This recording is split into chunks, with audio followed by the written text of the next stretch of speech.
Hello everyone, welcome back to the official channel of IMU International. The IELTS listening test, you'll hear 4 recordings, and you have to answer 40 questions. Remember, you only hear the audio once. Let's get started. Now turn to section 1.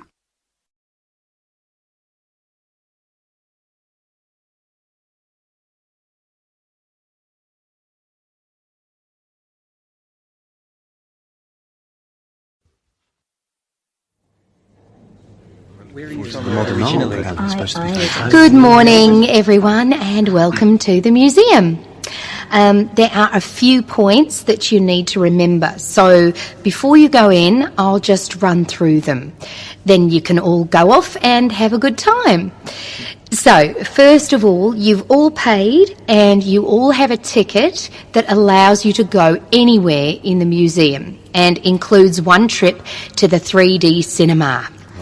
So you need to make sure that you put the ticket somewhere that is secure but easy to find.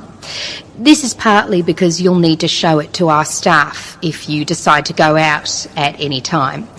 There are 2 restaurants which are outdoors, for example, and anyone who does decide to go outside should go and come back through the grey gates. Please don't use the emergency exits unless there really is an emergency. Now, I'm afraid that if you want to take photographs, you have to purchase a permit at the entrance. We don't allow visitors to take photographs of anything in the museum unless they have a permit. If you'd like a picture of you and your friends at any time, just let us know. We have a number of professional photographers who'll take a photo for you. Another thing is that you must keep everything that belongs to you with you all the time. A lot of people will come to the museum during the day. You'll probably be here for most of the day yourselves, so don't lose your wallet. And make sure you don't leave your mobile phone anywhere. It's easily done, and we aren't responsible for any losses while you're here. As I mentioned earlier, you can go and see any of the films that are on in the 3D cinema. I'll tell you about those in a minute. There's also a schedule on the back of the museum guide. I suggest you get to the cinema entrance roughly 5 minutes early. It takes very little time to seat everyone, so you won't be waiting for the show to begin. Well, I think those are all the instructions I need to give you. Are there any?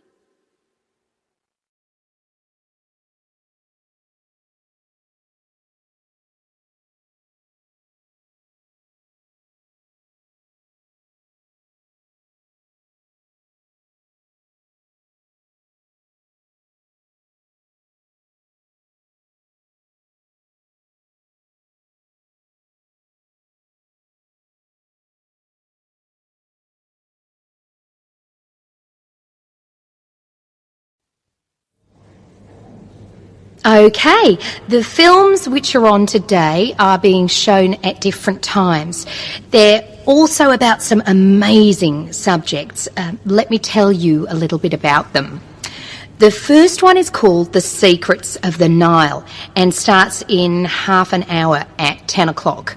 It's a beautiful film and it tells the story of the journey that was made down the River Nile for the very first time, starting in the mountains of Ethiopia and passing through the Sudan and Egypt before reaching the Mediterranean Sea. You'll accompany the travellers as they explore some of Africa's truly amazing landscapes. The second film moves off land and into the sea. It's called Wild Ocean, and this one begins at 11:45. So you have some time to look round the museum first if you choose this title. In this film, you'll join the huge number of fish and other animals that live far down near the bottom of the sea. You'll see them search for food, migrate and fight for survival. Dinosaurs Alive is the third film showing today. It starts at 1:45 p.m. and runs for just 30 minutes. This is a film for people who like special effects because there are plenty of them. Scientists now have a lot of evidence to show that some animals from the dinosaur family are still living on Earth. So in this film, you'll live with a new species of dinosaur that has been recreated using computers. Our final film today is simply titled Arabia. It starts at 2:30 and is a little longer than the others, but it's a really wonderful experience. You'll ride through the desert on a camel. You'll also dive among the treasures of the Red Sea, where you'll explore the ruins of an amazing lost city. Sounds great. Yeah. Well, these are all magical experiences, so I'll let you decide what you want to see. If anyone has any questions at all... That is the end of Section 1. You now have half a minute to check your answers.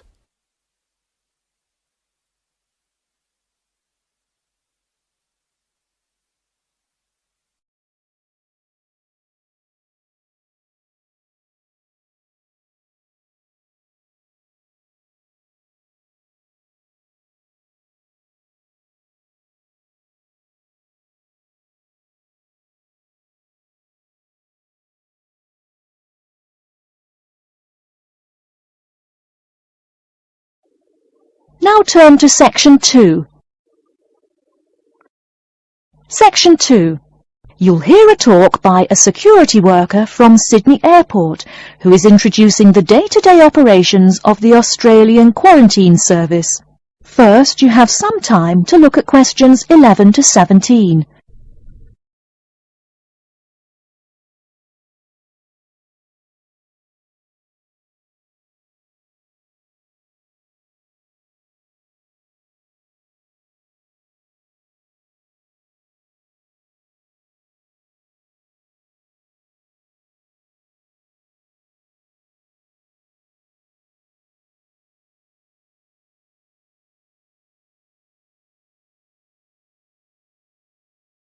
Now, listen carefully and answer questions 11 to 17. Hi everyone and welcome to Sydney Airport. Today I'll be giving you the inside information on the day-to-day operations of the Australian Quarantine Service here. We hope to provide you with a better understanding of why such heavy security regulations are necessary by educating you on how we operate and why we do the things we do. We're not here to try to persuade you to fly through Sydney Airport, though we hope you'll find your experience relatively stress-free and comfortable. First things first, our personnel. Can anyone guess how many people work at Sydney Airport? We have 200 alone working in Terminal 2, so can you guess how many in the whole airport? I heard someone say 360. That's getting closer. What? Did someone say 2,000? That's way too high. Sydney Airport actually employs 440 people. A lot, right? And about half of those employees work in security-related matters. Moving on to our not-so-human employees, let's come and see our favourite pooch, Milton. Milton is our best drug-sniffing dog on the force. He's friendly to most people. You can even come pet him at the end of our tour. Burnouts, beware though. He'll find everything. Notice that even though there are so many of us around him, Milton stays quite calm. This is the precise reason he was chosen for the job. Dogs that are chosen are not predisposed to sniff out different narcotics. That's something we teach them already. So here's a part of the airport most people never notice, the cargo transport terminal. This is where packages are shipped to and from. Normally we ship around 4,400 packages per month. In this airport alone, over 52,000 packages were shipped in and out over the past year. We ship to and from 170 different countries. Not bad, eh? Probably it will go up to over 72,000 packages this year. And despite over 100 flights in and out of here daily, the number of lost or delayed packages is impressively low. If you send your package through here, rest assured we'll get it where it's going. Let's move on to the area most of us are familiar with, the passenger terminals. In order to be allowed into this area, you must pass through security with your ticket and, if you're travelling internationally, your passport. If you're travelling domestically, you just need a legal form of ID. If you don't have those, you will not be allowed to pass through security and board your flight. During the security scan, your carry-on items will be checked for dangerous items such as weapons, sharp objects, and liquids that exceed our specified limit.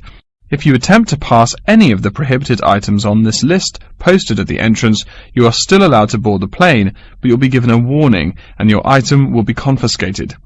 Don't worry, we will not arrest you for having too much shampoo in your bag or anything like that. We also search your carry-ons and parcels for any perishable items. We prohibit the transportation of local vegetation and prohibit parcels containing any insects in them. You may or may not have learnt about this in biology class, but when some plants are introduced to a new environment, they spread wildly and wipe out the current species around it. It is important to control the introduction of new plants into an ecosystem, so we must prohibit the transport of any fertile seeds. So what happens to parcels containing possibly suspicious items? It's of course something we do not take lightly here. If an object passes through the scanner that appears suspicious in any way, it is separated out for manual search by a member of our trained security personnel. If an illegal plant or simple sharp object like a pocket knife is found, it is simply disposed of in our biohazard waste containers, and the package itself is returned to the sender, or passenger if it is for a passenger flight. More serious weapons are reported to higher authorities for investigation. Before you hear the rest of the talk, you have some time to look at questions 18 to 20.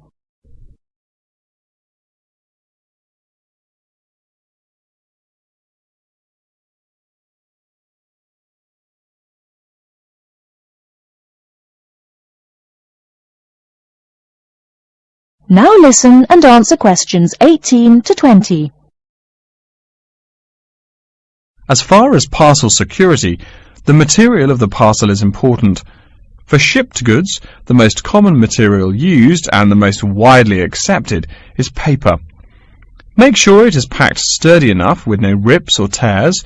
We've definitely had packages rip open before due to haphazard packing.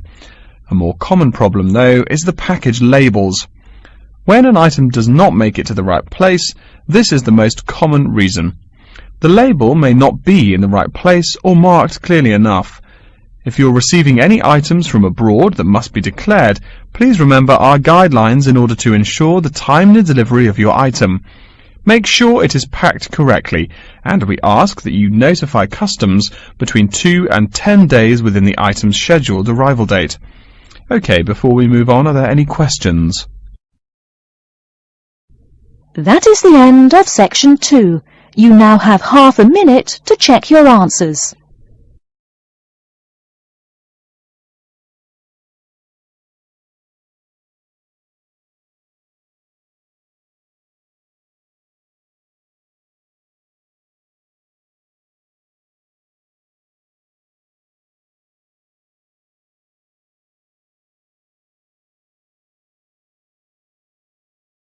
Now turn to section 3.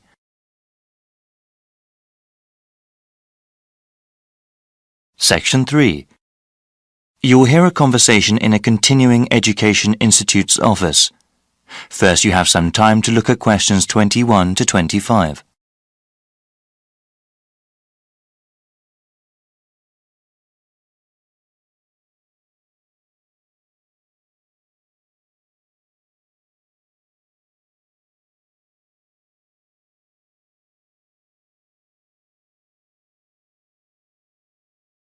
Now listen carefully and answer questions 21 to 25.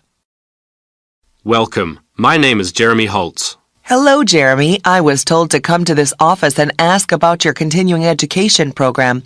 I'm interested in taking classes and want to know more about the program. Certainly. We have several different programs depending on your education goals and on what you are doing now. For example, we have continuing education programs for those who want to finish a degree or start a new one, and we also have a program for working adults. Well, I'm working part-time now and I'm interested in completing a degree in business administration. I am working at a hospital, you see, but I want to change my job, either work in hospital management or have my own business. Okay, that sounds great. Many students in our program want to advance in their current careers or even change them. What kind of degree do you have now? I am a registered nurse with a 2-year degree. Great. First we have to figure out where you want to take classes. We have satellite campuses all over the region. The ones at the city centre are accessible by public transportation but offer fewer course times. A car is the best way to attend classes at our satellite campuses in the suburbs, but they have more classrooms and therefore more courses. Well, I have been saving up for a car, but I don't have enough money to buy one yet. I think the city center campus will be better. Okay, now we have to decide which program you want to register for. We have night courses, where the classes generally run from 7 p.m. to 10 p.m. Classes during these hours are usually once a week. There are also courses during the day that might work for you, depending on your work schedule. Well, like I said, I'm working part-time and unfortunately I work during the evenings. You see, I'm living at my parents' house right now. My father is quite ill, actually, and since my mother works normal hours, I take care of him during the day and my mom takes care of him in the evening when I work. The city center campus doesn't offer classes during the weekends? No, the suburban one does, but unfortunately, there are no classes during that time at the city center campus. You know, maybe the online courses will be better for you. Do you have access to the internet? Yes, I have a computer at home. That might be the best way for you then. It's still a new program. We're still working out the bugs, but it will allow you to work part-time, take care of your father, and take classes. The completion of your degree will probably take longer, however.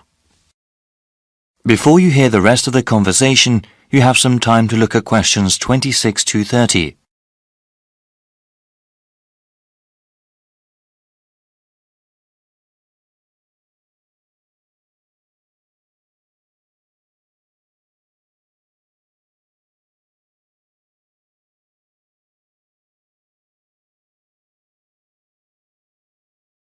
Now listen and answer questions 26 to 30. So, how exactly does this work? I'm slightly nervous about studying again. It's been years since I've been a student.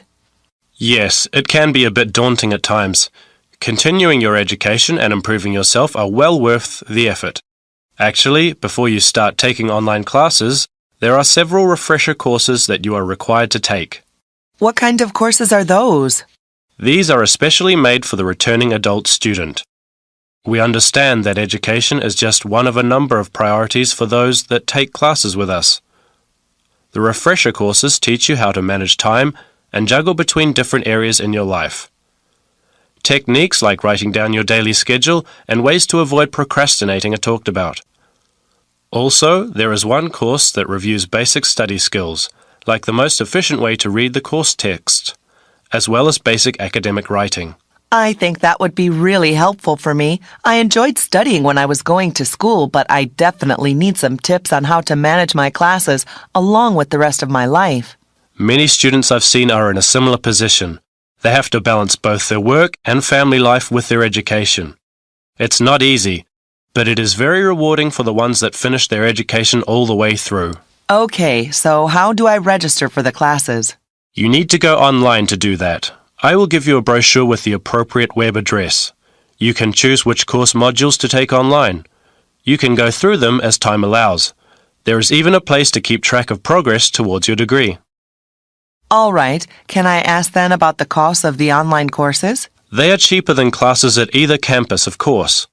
Online, you'll see a number of different ways to pay. You can pay up front for each course module you take, or pay over a number of months. The latter method of payment will probably be better for me. Are the textbooks and other course materials expensive? No, not at all, actually.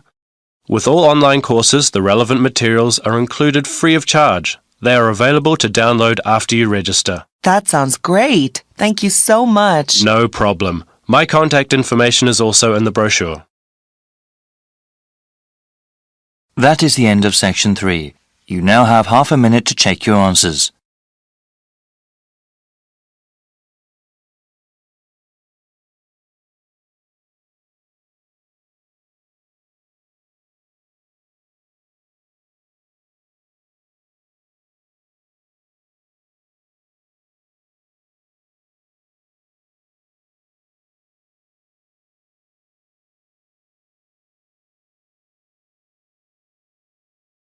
Now turn to Section 4. Section 4. You will hear a lecture about how to choose flooring materials. First, you have some time to look at questions 31 to 40.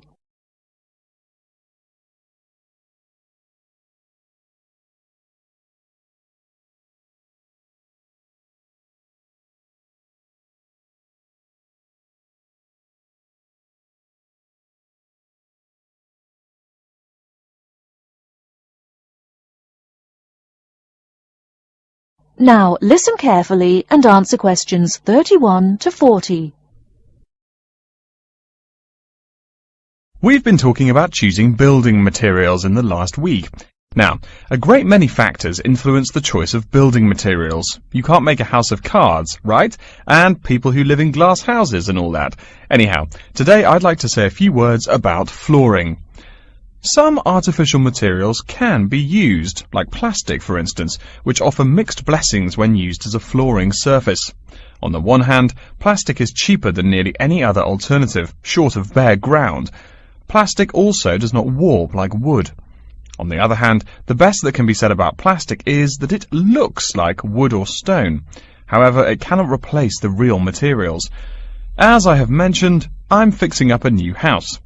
The decorator my wife hired told me plastic does a great job of looking exactly like plastic. Besides, it scratches easily, fades or discolours, and starts cracking within a year or two.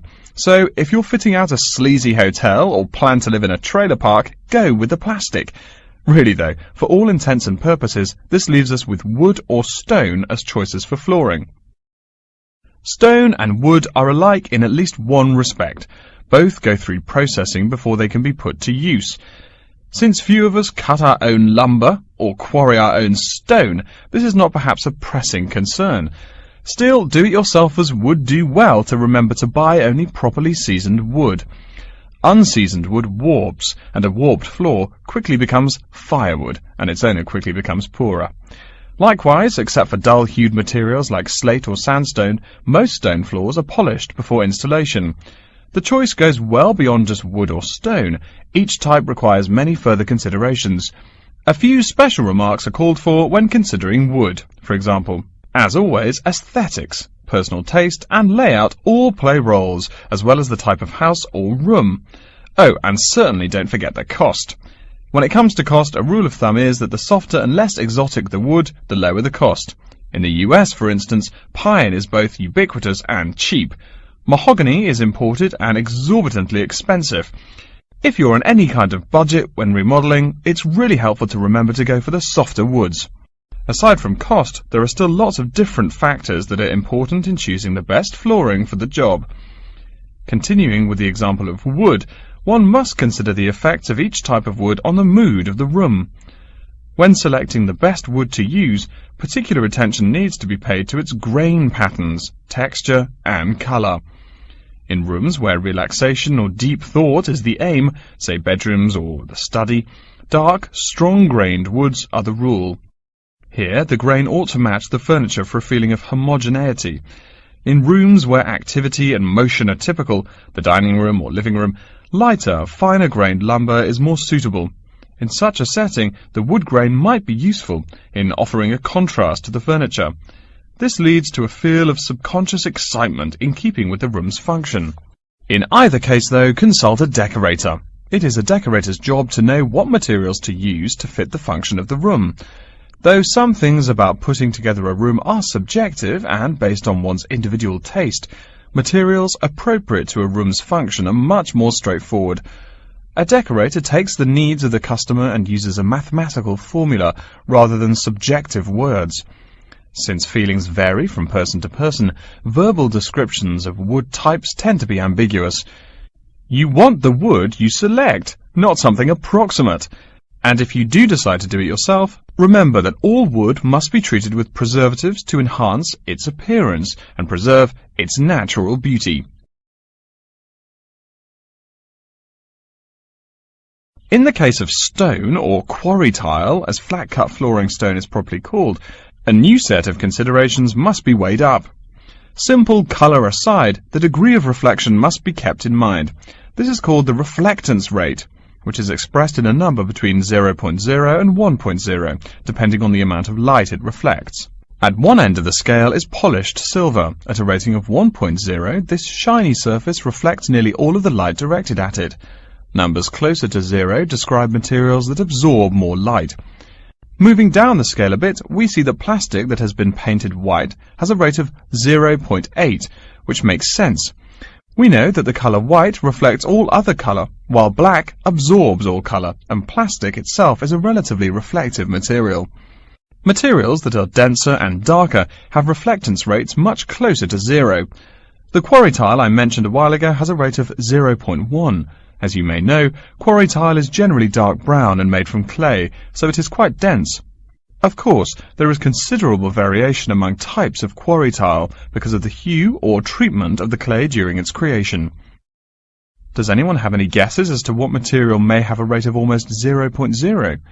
We can guess most of these materials are black in colour, but plastic, wood and even stone reflect some light.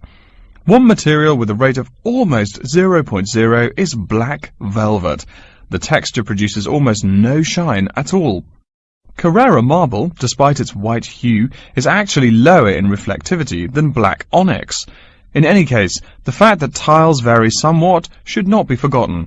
A highly reflective floor would not be suitable in a library. It would be indispensable in a ballroom, should your home be large enough to feature one. Again, a rule of thumb is that light means lively. Since form and material follow function, one should only use the more reflective materials in rooms where the cultivation and expression of energy is important. Bear in mind, too, that most types of stone cost more than all but the rarest of wood. Of course, there is no reason why some rooms of a house should not feature wood floors or other stone tiles. You can even mix the two. A room with wood panels on the walls can have a beautiful stone floor. My bedroom has white birch walls and a light blue slate floor. The place looks like a Russian hunting lodge. Remember though, go with what feels right for you. Good taste and the laws of interior design are the homeowner's servants, not his master. It's only beautiful when you decide it is. I mean, you're the one who lives there, not the decorator, right? Okay, are there any questions? That is the end of section 4. You now have half a minute to check your answers. That concludes today's IELTS listening mock test. How did you perform? Compare your answers with the key provided to see your estimated band score. If you're ready to take your preparation to the next level, join us at IMU International. From intensive IELTS workshops to free student visa consultancy, we provide the expert guidance you need to succeed in 2026. Visit our centers in Navsari or Billamora to start your journey today. Don't forget to like this video and subscribe for more professional training from IMU International. Good luck with your studies, and we'll see you in the next session.